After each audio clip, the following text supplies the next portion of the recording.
হেমন্ত মণ্ডল, পশ্চিম বর্ধমান জেলার রানীগঞ্জ অঞ্চল থেকে বলছি। আমি পেশায় একজন প্রাথমিক বিদ্যালয়ের শিক্ষক এবং এছাড়া আমি একটা হেরিটেজ গ্রুপের মেম্বার এবং কো-ফাউন্ডার আসানসোল হেরিটেজ গ্রুপের। আজকে আমি একটা বাড়ির গুরুত্বপূর্ণ জিনিস নিয়ে কিছু কথা বলবো, যেটা আমার পরিবারের সাথে বিশেষভাবে যুক্ত, কিন্তু সামাজিকভাবে সেটা সব বাড়িতেই প্রায় ব্যবহার করা হয়।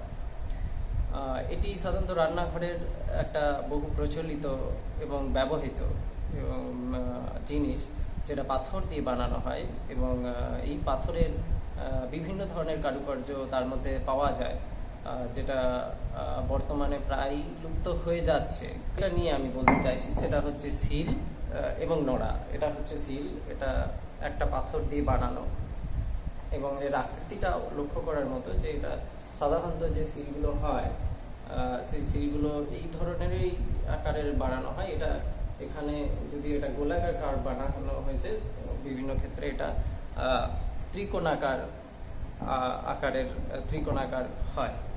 এছাড়া নড়া রয়েছে, এটা একটা পাথর দিয়ে বানানো, কেটে গোলাকার।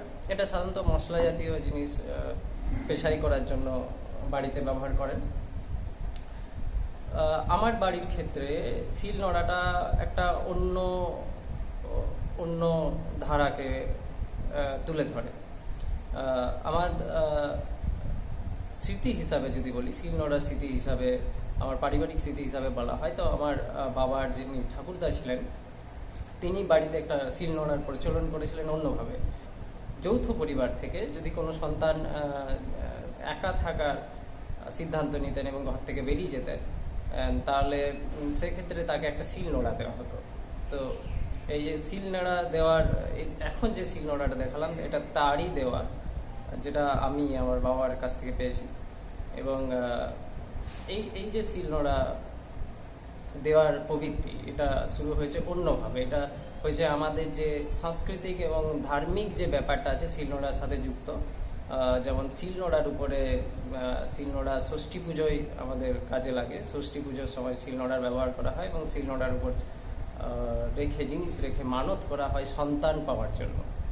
তো আমার দাদুর কাছ থেকে শোনা যে এই যে ঠাকুরদা মনে করতেন যে সিল নড়া যদি আমি আমার বংশের পরবর্তী প্রজন্মকে দিই, তাহলে সিল নড়া আমাদের ওই ট্রেডিশনটা বহন করবে, যে পারিবারিক ট্রেডিশনটা বহন করবে, যে আমরা এই বংশেরই সন্তান, এবং তার সাথে সাথে যেটা হবে যে আমাদের বংশবৃদ্ধির সম্ভাবনা থাকবে, এরকম উনি বিশ্বাস করতেন।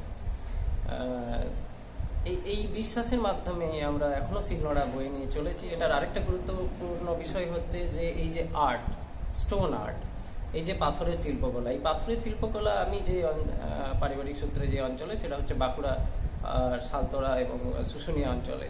তো শুশুনিয়ার পাথরের যে আর্ট শিল্পকলা, সেটা বহুকাল ধরে চলে আসছে। সেটা ইংরেজদের সময়ও আমরা বিভিন্ন তথ্যে দেখেছি যে এই শিল্পকলার ট্রেনিং দেওয়া হতো শুশুনিয়া পাহাড়ের আশেপাশে যে গ্রামগুলো রয়েছে, এবং আমরা এখন যেটা পেয়েছি সেটাও শুশুনিয়া অঞ্চল থেকে। পারিবারিক ক্ষেত্রে যেমন আমরা একটা প্রজন্ম বৃদ্ধি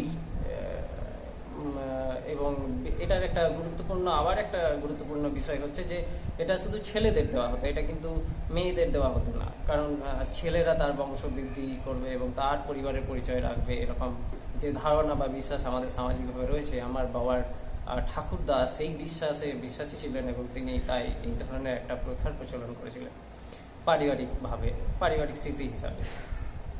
আর এছাড়াও এটা এই যে ধর্ম শিলনোড়া আমাদের ধর্ম মা ষষ্ঠী পুজোর সাথে যুক্ত, তাই এটা ধর্মের সাথেও আমরা রেখে ভাবতে পারি। এছাড়া এটা সামাজিক একটা ট্রেডিশনও ভাবা যেতে পারে, যে সামাজিক সংস্কৃতির মধ্যে দিয়ে এটা আমাদের চলে আসছে জেনারেশন বাই জেনারেশন।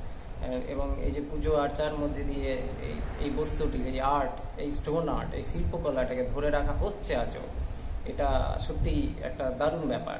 কিন্তু পরবর্তী প্রজন্ম বা পরবর্তী ক্ষেত্রে এই পাথরের এই শিল্পকলা আমাদের গৃহস্থালির কাছে বা রান্নাঘরে আরও দেখা যাবে কিনা, এটা একটা বড় প্রশ্ন তোলে।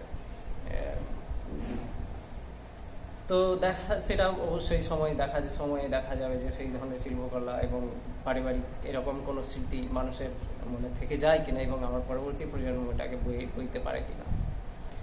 নমস্কার।